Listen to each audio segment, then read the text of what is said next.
ఇది కేవలం సమాచారంగా మాత్రమే భావించండి. వైద్య నిపుణులను సంప్రదించండి. ఒక 10 దోశలు తిన్నాక కూడా పాపం టిఫినే తిన్నాడు పిల్లాడు, అన్నం పెట్టలేదు, పెరుగన్నమైనా పెట్టండి అని అంటారు పెద్దవాళ్ళు అనేవారు. ఇప్పుడు అసలు 2 దోశలు తింటేనే ఎంతో తినేసినట్టు ఫీలింగ్ అది. సో ఈ సెటైటీ మనం దీన్ని సాల్వ్ చేయొచ్చండి. ఇట్స్ నాట్ ఎ బిగ్ ఇది. ఫర్ ఎగ్జాంపుల్ మీరు ఒక 2 చపాతీలు తిన్నారు వర్సెస్ రేపు 3-4 ఇడ్లీలు తిన్నారు. ఇడ్లీ తిన్న గంటన్నరలో మీకు ఆకలేస్తుంది, చపాతీ తిన్న 3 గంటల వరకు మీకు ఆకలేదు. ఏంటంటే you are encouraging intestinal transit టైంని పెంచే డైట్ని మీరు ఎంకరేజ్ చేస్తున్నారు. అంటే ఈజీగా డైజెస్ట్ అవ్వకూడదు ఫుడ్, కాంప్లెక్స్ కార్బోహైడ్రేట్ని ఎంకరేజ్ చేయాలి. ప్రోటీన్ శాతం డెఫినెట్గా వీటిలో ఎక్కువ ఉంటుంది. So plant protein, for example plant ప్రోటీన్ని ఎంకరేజ్ చేస్తూ, సరే fish or chicken you can have definitely, red meat మాత్రం ఖచ్చితంగా అవాయిడ్ చేయండి. ఫిష్ ఆర్ చికెన్ తీసుకుంటే వారానికి ఒక twice you can safely take, but it should not be fried. ఇప్పుడు మీరు ఫిష్ అయినా సరే ఫ్రై చేశారనుకోండి దాని బెనిఫిట్స్ పోతాయి. అండ్ ఆ ఫ్రైడ్ ఫుడ్లో ట్రాన్స్ ఫ్యాట్స్ ఉంటాయి, ఫ్యాట్స్ ఉంటాయి. సో ఏది ఫ్యాట్ ఏది మీరు ఫ్రై చేసినా వీ డోంట్ రికమెండ్ దట్.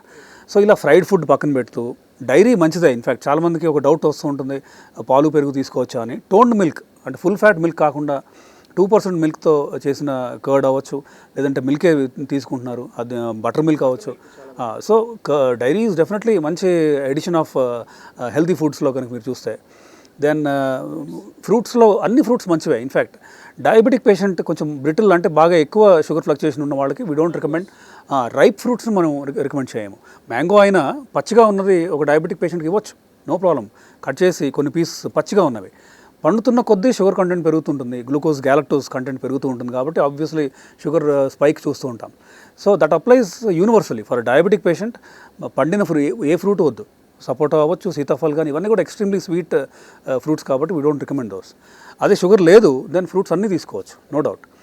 పచ్చి కూరగాయలు, టొమాటో, క్యారెట్, కీరా, వెజ్ సలాడ్స్ అనేవి. ఇన్ఫ్యాక్ట్ ఒక meal we recommend making it all fruits and vegetables. అది డిన్నర్ కానీ లంచ్ కానీ ఒక మీల్ మొత్తం. And add two egg whites for example, 2 egg whites and ఈ ఫ్రూట్స్ అండ్ వెజిటబుల్స్ కనుక మీరు తింటే ఒకవైపు మీరు ఫుల్ సటైటీ ఉంటుంది, ఇంకోవైపు you're not getting the calorie spike. రాత్రిపూట నిద్ర పట్టదు కదా సార్, బికాస్ సరిగా తినకపోతే. That is just a mindset అండి. బేసికలీ ఇన్ఫ్యాక్ట్ ఎక్కువ ఫుల్ కడుపు నిండా తింటే నిద్ర డిస్టర్బెన్స్ వస్తుంది, body will struggle to digest it. And in fact మీరు తిన్న వెంటనే కూడా నిద్రపోకూడదు. What recommendation is 2.5 to 3 hours ముందే తినేయాలి. మీరు సపోజ్ 10:30కి if you're hitting the bed, మీరు 7:30 కల్లా you have to finish your dinner. లేదు 10కి తిని 10:30 పడుకుంటే మాత్రం it is again body will struggle to digest it and all. అది కూడా నాట్ హెల్దీ.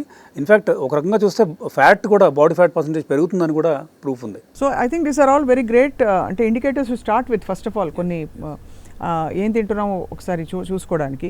సో మీరు చెప్పిన దాన్ని బట్టి 6 రోజులు ఎక్సర్సైజ్ చేయాలి, కనీసం 5 రోజులు చేయాలి, 45 నిమిషాలు బ్రిస్క్ వాక్, గుండె రేట్ పెరగాలి, హార్ట్ రేట్ పెరగాలి, ఆల్ రిఫైన్డ్ ఫుడ్స్ కట్ చేసేయాలి సాధ్యమైనంత వరకు, షుగర్ని దాదాపుగా తీసేయాలి డైట్లోంచి. కాఫీ, టీ, ఇంకా రోజు తినే బాసుంది, పాయసం ఇవైతే అసలు ఎప్పుడో నెలకోసారి స్పెషల్ ఒకేషన్కి కొద్దిగా తప్ప అవాయిడ్ చేసేయడం బెటరు.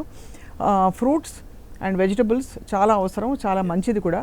వీటన్నిటితో పాటు omega-3 and lot of protein, lean protein ఉండే ఫుడ్స్ తినాలి. రెడ్ మీట్ కూడా దాదాపు కట్ చేసేయమని, అవాయిడ్ చేసేయమని చెప్తారు. టోన్డ్ మిల్క్, డైరీ లాంటివి ఆరోగ్యానికి మంచిది. బహుశా 2 సార్లు తినాలి సార్, 3 సార్లు తినచ్చా, 5 సార్లు తినాలా? మితంగా అంటే 2 times two times is more than enough actually for the body. In fact plant ప్రోటీన్లో ఇప్పుడు for example beans, pulses, legumes అంటే బేసికలీ సోయాబీన్స్ చాలా మంచివి, చనాదాల్ ఉడకబెట్టి, పీనట్స్ మంచివే. దెన్ ఇన్ఫ్యాక్ట్ ఈ బాదం మంచిదే. క్యాష్యూలో ఏంటంటే కొంచెం ఈ ఫ్యాట్స్, కొంచెం అన్హెల్దీ ఫ్యాట్స్ ఎక్కువ ఉంటాయి. So 1 or 2 cashew is okay, but బాదం ఎక్కువ తినొచ్చు. పిస్తా కూడా అన్సాల్టెడ్ పిస్తా ఎక్కువ తీసుకోవచ్చు. సో ఇవేంటంటే దెన్ కిడ్నీ బీన్స్ కానీ, రాజ్మా కానీ, సో ఇవన్నీ ప్లాంట్ ప్రోటీన్లో మనకి మంచి ఆప్షన్స్ ఉన్నాయి. ఇన్ఫ్యాక్ట్ సరిగ్గా కనుక మనం చూస్తే ఓన్లీ థింగ్ ఈ 2 weeks పడుతుంది టైం అడ్జస్ట్ అవ్వడానికి, అలవాటు అవ్వడానికి. కొంచెం టేస్ట్ని త్యాగం చేయాల్సి వస్తుంది. మీకు ప్రతిదీ బాగా మంచి టేస్ట్లో ఉండాలి అనుకుంటే in fact some of the times are in fact most of the times టేస్టీగా ఉన్న most of the foods are not healthy. So ఆ మైండ్ సెట్ మనం మార్చుకొని if you are enjoying this transition food and exercise ఇవన్నీ ఖచ్చితంగా ఇది సస్టైనబుల్ లైఫ్ లాంగ్. అండ్ వీటికి reward ఏంటంటే మీరు అంటున్నది more healthy and more calm balanced life. Right. Syndrome మనం డిస్కస్ చేసినట్టు ఆ రిస్క్ కూడా మనం తగ్గించుకోవచ్చు ఖచ్చితంగా. ఐ థింక్ చాలా చాలా extremely useful conversation today.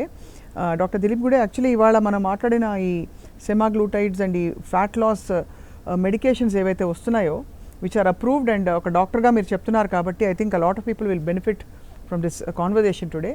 But apart from that like you said అన్నీ కేవలం మందులు వేసుకుంటే కాదు, వాటితో పాటు సరైన లైఫ్ స్టైల్ కూడా చాలా అవసరం.